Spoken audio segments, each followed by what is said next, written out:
ప్రశ్నిస్తా ఉన్నాం. అసెంబ్లీలో ఏదైతే రైతులకు కొద్ది వరకు ఉపశమనం కలిగించే ఇన్పుట్ సబ్సిడీ అయితేనేమి, క్రాప్ ఇన్సూరెన్స్ గురించి ప్రభుత్వానికి ఒక ప్రశ్న వేస్తే కనీసం ఈ ప్రశ్న గురించి ఒక స్పష్టత అనేది లేదు.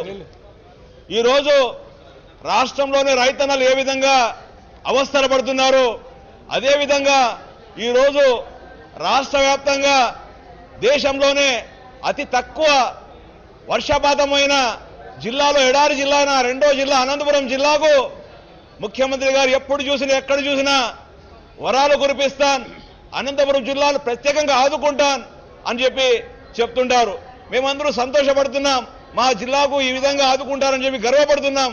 కానీ చెప్పడానికి మాత్రమే ఈ రోజు ముఖ్యమంత్రి గారు ఈ మాటలు చెప్తున్నారు తప్ప ఆ జిల్లాలో పరిస్థితులు, ఆ జిల్లాలో రైతాంగం ఎదుర్కొన్న సమస్యలు, ఆ జిల్లాలో రైతుల ఆత్మహత్యలు, దీనిపైన స్పష్టత లేదు.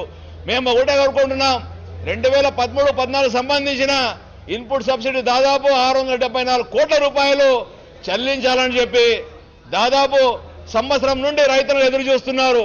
ప్రతిరోజు మనం పేపర్ల పత్రికలు చూస్తున్నాం. ఈ రోజు పేపర్లో చూస్తే ఈ పరిహాసం ఎన్కెన్నాళ్ళు అని చెప్పి వచ్చింది. దసరా అన్నారు, దీపావళి అన్నారు, సంక్రాంతి అన్నారు, శివరాత్రి కూడా అయిపోయింది. ఎప్పుడు చెల్లిస్తారని చెప్పి రైతులు ఎదురు చూస్తున్నారు. కాబట్టి మేము దీనిపైన ఒక స్పష్టత ఇవ్వండి. కేంద్రం నుండి ఏదైతే 60% నిధులు వస్తాయో 40% మీరు జమ చేసి ఎందుకు రైతులకు ఆదుకోలేకపోతున్నారు? రుణమాఫీ పేరుతో రైతులను నట్టేయడం ఉంచారు. ఈసారి కనీసం పంట రీషెడ్యూల్ కూడా చేసుకోలేని దుస్థితి రైతులను ఎదుర్కొన్నారు. గత ఏడాది రావాల్సిన ఇన్పుట్ సబ్సిడీ 674 కోట్ల రూపాయలు, 227 కోట్ల రూపాయలు ఇన్సూరెన్స్ ఇవ్వండి అని చెప్పి మేము అడుగుతుంటే దీనిపైన స్పష్టత ఇవ్వకుండా అధికార పక్ష సభ్యులే మాకు ఎదుర్కొన్నారు. మా శాసనసభ్యులు విశ్వేశ్వరరెడ్డి గారు చెప్పారు, మీరు ఎమ్మెల్యేలుగా మీరు ఈ జిల్లాలో ఉన్న ఎమ్మెల్యేలుగానే మంత్రులైతేనేమి రైతులకు ఇప్పించడానికి మీ వంతు మీరు సహాయం ఎందుకు చేయడం లేదు? మేము ఒకటే కోరుకుంటున్నాం, ఈ జిల్లా ఎడారి జిల్లా రైతులు ఎదుర్కొన్న సమస్యలను మనం ఏ విధంగా ఆదుకోవాలో చెప్పాలి.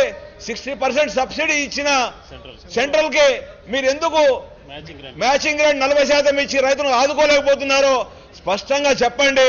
కొద్ది వరకన్నా ఈ ఇన్పుట్ సబ్సిడీ అయితేనేమి, ఇన్సూరెన్స్ అయితేనేమి రైతులకు అకౌంట్లో ఇవ్వాలని చెప్పి కోరినాం. కానీ 226 కోట్ల రూపాయలు అకౌంట్లో వేశారని చెప్పి మంత్రి గారు చెప్తున్నారు. ఈ రోజు ఒక్క రూపాయి కూడా మా అనంతపురం జిల్లాలో రైతులకు ఒక రూపాయి కూడా ఎవరి అకౌంట్లో పడిన పాపాన పోలేదు. కావాలంటే మీరు బ్యాంకుల నుండి రిపోర్టులు తెచ్చుకోండి, రైతులకు అడగండి ఏ ఒక్క రూపాయి అయినా ఇన్సూరెన్స్ పడిందా అని చెప్పి.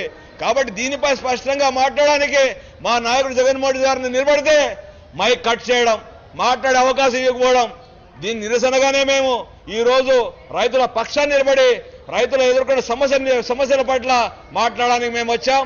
దీని ప్రభుత్వం ఇప్పటికైనా స్పందించి ఏదైతే ఈ జిల్లాలో ఉన్న ఈ రాష్ట్ర ప్రజలకు ముఖ్యంగా అనంతపురం జిల్లాలో 674 కోట్ల రూపాయల ఇన్పుట్ సబ్సిడీ అయితేనేమి 227 కోట్ల రూపాయలు ఇన్సూరెన్స్ తక్షణం చెల్లించే విధంగా చర్యలు చేపట్టాలని